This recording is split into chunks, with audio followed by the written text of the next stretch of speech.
Imagine. We build the Imagine XLS. Without citing weight or price, can anybody tell me the three major differences between the two brands, XLS and Imagine? Width, height. What? The width and the height. The height is. That's the difference. So this has a barrel ceiling, 82-inch interior height. 78. That's an advantage, right? Most of the time. If you got a customer looking at a bunk model, 23 BHE, 2400 Imagine, 11-foot shed, they need the XLS because that could be an advantage of lower height, right? So be careful with that. But yeah, the height, what's that? Somebody said something. Cap. Fiberglass front cap, that's big money. It's a big difference, right? Drop frame. Drop frame for the storage. Bravo. There's a bunch of money right there. If you don't pitch it, you're missing it. This is a big money. So basically on a travel trailer, you have a straight frame. On a straight frame, you're limited on how tall that baggage door can be.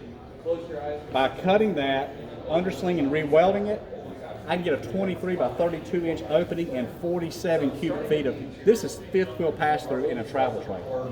There's big money there. So now going forward, when a customer says, what's the difference between this 23 BHE and this 2400, do not say, oh, about $3,000. Okay? Barrel ceiling, profile, drop frame chassis, fiberglass front cap. And there's some subtle things, I mean, solid steps, right? Golden threads have been talked about. One of them on Grand Design is interstate rated tires. All of our tires are rated for at least 75 miles an hour. But when we go to Imagine, we go up to the Goodyear Endurance. Does anybody know what this tire is rated for? 87. 87, very good. Does anybody know why we have 87 mile an hour tires? I'm bald. Anybody know why we do that? 87 mile an hour tires? So you get the camping master? You can get to the campsite faster. That's a good point right there. I imagine. And one last thing, when Jeff was talking about the four seasons definitions, it's confusing. One thing we do to make sure we relate to a customer, this is our first brand that the tank valves are enclosed in the heated belly. So Imagine not only are your tanks and your main lines heated when it first comes home, but also your tank valves. If you walk around the back side of this, you'll see the handle, but you won't see the valve. It is in that enclosed belly, right? So you truly can do extended camping. Be honest with me. How often do you use this when you're walking? All the time. All the time. All the time. Every Love day. it. All the time. I'm brand new, so I try to use it as I can. Very good, very good. And that's smart. I've gone to shows before where the salesperson, it's their first show, they just started his business. I can spend about 10 minutes on this, and that salesperson literally can slay, sometimes sell better than the superstars just by using this. It's very powerful. One thing we can talk about, let's talk We about got 10 minutes. Let's hear it. Let's talk about it. See that chassis right there? Chassis. Okay. You may or may not realize this, but the chassis can create or it can solve a lot of this industry's problems. So if any of y'all ever had a customer leave on Friday, they call back Monday and man, they're mad at the linoleum's damage because the canopy fell out of the cabin door, the cabin door open while they were going, the window won't. Okay, so here's the problem. Most of our competitors use a conventional chassis.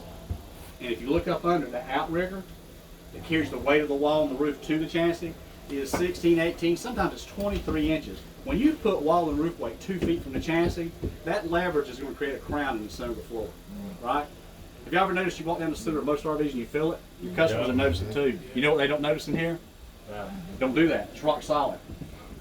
By putting that 13-inch outrigger, putting that chassis rail far apart, we're putting all this roof and wall weight within a foot of that chassis rail. Wow. So you have no leverage to create a crown. Does that make sense? Just engineering, right? It's not rocket science, it's just engineering.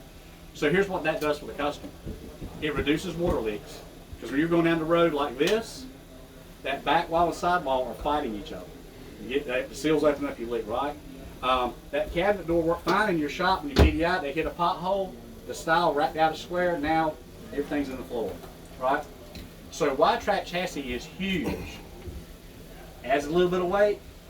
Is it worth it? Absolutely. Yeah. Floor joists.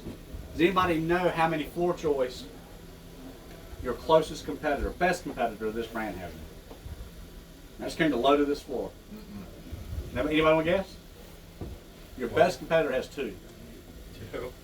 They have a perimeter frame and they put a 4-foot joist 24 inches on center, the length of the coach. It runs the length of the coach. On a lighter weight trailer, that's not enough support. That's why you get the trampoline effect when you get out the center, right? So what do? You can show them right here. Floor joist goes across the span. We have a support member every 24 inches. So number one, you're going to get a rock solid floor no matter where you walk in it. And secondly, this becomes a field repairable floor. Does anybody here have any service experience? A little. Little, you may know this. If I got a little P-trap here on a Surveyor, or Rockwood, you name the brand, and I don't notice it, little water all the time, and one day I step up to this counter and the floor's soft, you know what happened. How's that to repair? Your shop handle that? Most of your shops can't handle that because we consider it non-field repairable. The repair area is literally the length of the trailer. You have to take off the roof, sidewalls, everything. That's a catastrophe. Insurance don't cover that. So, what we do by doing this floor joist this way, our repair area is never bigger than the distance between the floor joists, because I can cut out that damaged area. That'll make sense to your customer. It makes you very unique. This is a field repairable floor. This is a long-term investment, right? Cost of ownership is going to be very low compared to everybody else. It shows that. I'll tell you something else it shows you. It shows you radiant insulation in the floor.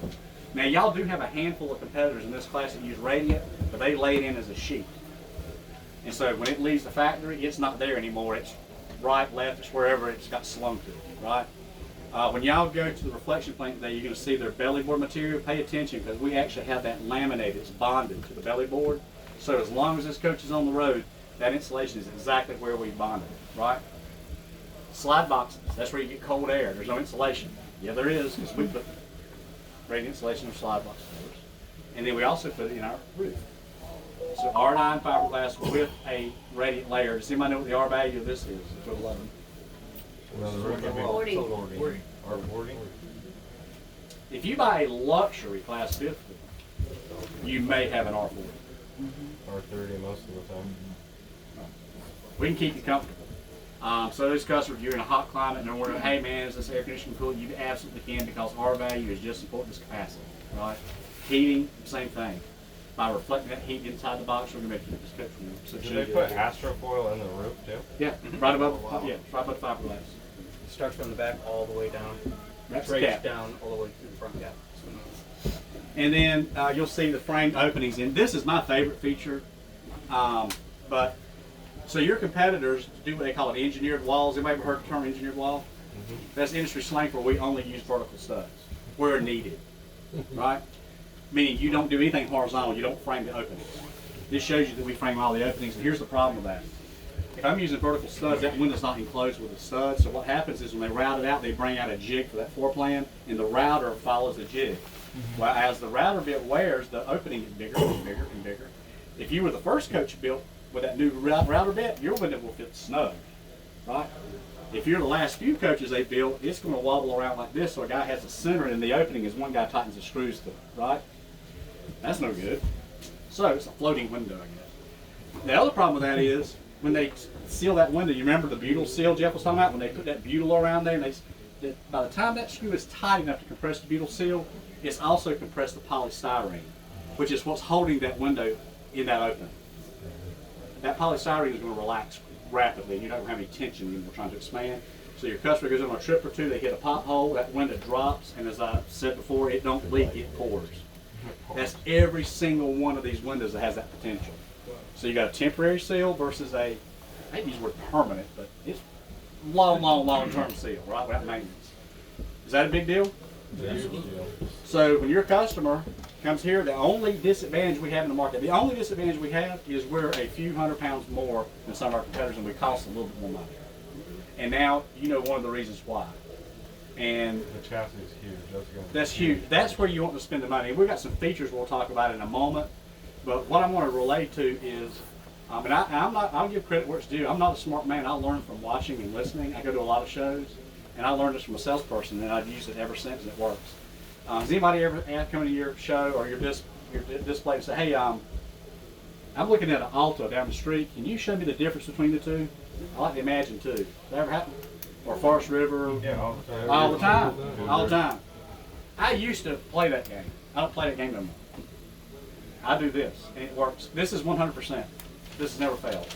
I look back at that customer and say, look, let me do this for you. I know we cost more money than X, Y, whatever brand. Could I show you where we spend the money at Grand Design? And when we're done, you can decide if it's worth the money or not. Does that sound fair? And I do this. That's a perfect line. I lead the witness, I do. And they do just what y'all all do, and they nod too. They just gave me permission. Guess what just happened? You just sold them on about it. Well, yeah, they gave Too me bad we're being unlimited. defensive on that unit. Yeah, I'm not going to put down the other brands, so I'm going to be the upstanding professional that they have not found yet, right? Not negative selling. The second thing is, y'all know we have a tankless water heater now, right? Well, maybe that brand down the street does too. Guess what I didn't agree to? I didn't agree to do a side-by-side comparison. I might get that buying signal after 3 or 4 features in here, and I'm gonna go for my trial close. We're all brilliant, right? We're not gonna talk all day if we got to sell now, right? Well, then maybe we will. But what if I can't get that buying signal right away? I don't know that brand as well as I know this one. I'm gonna run out of ammo, right? Well, not when I do a side-by-side comparison. I might say, hey, check out this tankless water heater, and I can give them all the features and benefits of that. Hey, check out our hardwood cabinet styles. I don't know if that brand has it or not. Doesn't matter. I'm not comparing myself with that brand. I'm showing you where we spent the money, right? 100% closing ratio on what I just told you. I've never had a customer disagree with that method of selling, and it separates you from everybody else, and it lets you build unlimited value, no matter how little or how much you know about the branding industry. Does that make sense? That's smart selling. And again, I'm not the genius behind it, but I learned it. It works, trust And then me. it doesn't even matter what you're competing with. Right, doesn't matter. Real briefly, is everybody familiar with solar on everything? Yeah. Does anybody know the big benefit to that? Because you still have people asking for gas electric refrigerators. I know you do. Oh, yeah, all the time. Why would you rather have this over a gas electric? More efficient. Gets colder longer, stays colder longer. Gets colder quicker, bigger. Super fast. Super fast. Bigger, deeper refrigerator. Yeah, 8 no inches freezer. deeper, no burn, No no ugly, worry about no no ugly fire return problem. outside. Just running down the road, right? You don't have to run from So here's the thing. Gas electric refrigerators, absorption technology, it can only cool so many degrees below ambient. They're vented to the outside for a reason, right? They're cooling outside. Okay. I live in the deep south there, so I used to sell retail. Getting customers calling at the beach. Hey man, my milk's spoiling every third day. I can't get this refrigerator below 50 degrees. How hot is it? Well, it's 92. Yep, that's about what you're gonna get. You can only cool so many degrees below ambient temperature. Not so with a compressor. I can get that sucker cold fast. It doesn't matter how hot it is, it stays cold, right? Cool. Other advantage, y'all know the solar's here. That's got an off-grid mode. If you dial that thermostat that says off-grid, she pulls less than 3 amps an hour. On a 50% cloud day, we tested this. On a 50% cloudy day, what do you think the solar panel's pushing? Anybody ever heard? 12.7. On full sun, you're doing even better than that. On a 50% cloud day, you're actually pushing over 4 amps.